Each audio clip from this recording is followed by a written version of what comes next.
10 Best SNL Alums Who Haven't Hosted. 7. Jenny Slate coming off a change of pace in the largely acclaimed drama movie, Gifted. Slate has sculpted a strong decade since being a one-and-done SNLer in 2009-10. In terms of cumulative appearances, her voice role as Tammy on Bob's Burgers has now exceeded her time at SNL for the largest piece of her TV pie. That leaves her with more or less the same complication as Riggle. But Sarah Silverman, who also lasted 1 year on the cast, 1993-94, was not plugging much in particular when she hosted a 2014 episode.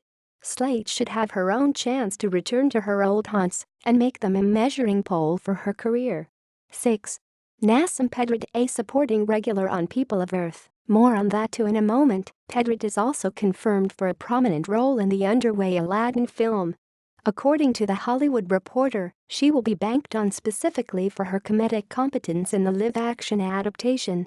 Those who saw her fifth and final SNL season would hardly be shocked to hear that.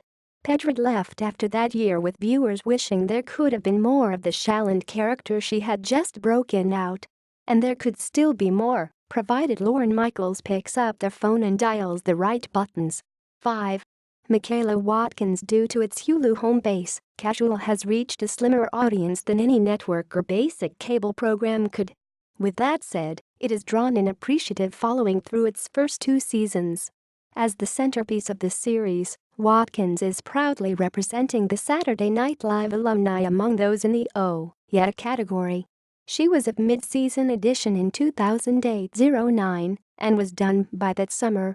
But there is plenty of precedent for those who did not leave on the highest of notes to return as a host. And since SNL also archives itself on Hulu, there is the extra perk of potential for cross-promotion. 4. Will Forte, The Last Man on Earth, had a premise that logically was not meant to grow legs. Yet it is coming back for a 4th season, a monumental credit to Forte, who has logged 3 Emmy and 3 Critics' Choice nominations for his part alone. Meanwhile, with Bobby Moynihan's departure, Kenan Thompson is the only holdover from Forte's SNL tenure, which ended in 2010. Isn't anyone curious to see how Kate McKinnon or Leslie Jones, 2 Ghostbusters co-stars whose talent will soon outgrow the show, could fit into a MacGruber sketch? 3. Jason Sudeikis. Forte's on-screen brother on Last Man, Sudeikis had less success with his Fox sitcom, Son of Zorn. Nonetheless, he remains a prolific movie star who has impressively broadened his horizons to the dramatic sphere. Among the major cast departures dating back to 2012, Sudeikis is a glaring omission in that Fred Armisen, Bill Hader, Andy Samberg and Wyatt have all returned to host. Those who followed his 8-year run know he is worth much more than a short-order guest cameo as Mitt Romney. Main Justice, in particular, was cut off as a recurring sketch when it still had a nearly full tank. It has also been a while since we have seen any Song Memories where his presence is not necessarily essential, though his SNL tenure did envelope every installment.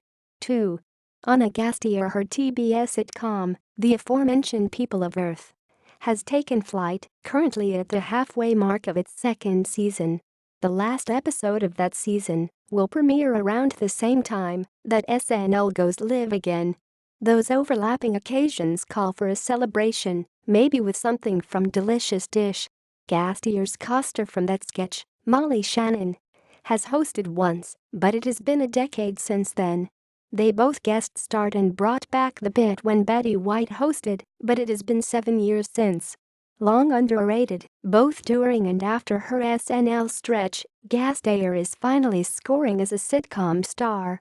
It is time her comedy alma mater gave her an equivalent opportunity for 1 week. 1.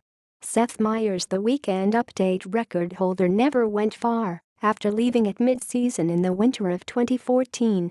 As the host of Late Night, Meyers has built on his established forte as a desk-bound topical humorist. Likewise, his new genre reaffirms that he could deliver a top-notch monologue. But as hard as it may be to forget, in his first 5 seasons on the cast, Meyers performed in actual sketches as well. With the ample attention on the cable news that is not inclined to recede in the slightest, any time would be a good time for him to bring back his Anderson Cooper impression. And who wouldn't like to see a revival of the Appalachian Emergency Room, a sketch that ended 6 years before any current cast members other than Thompson joined?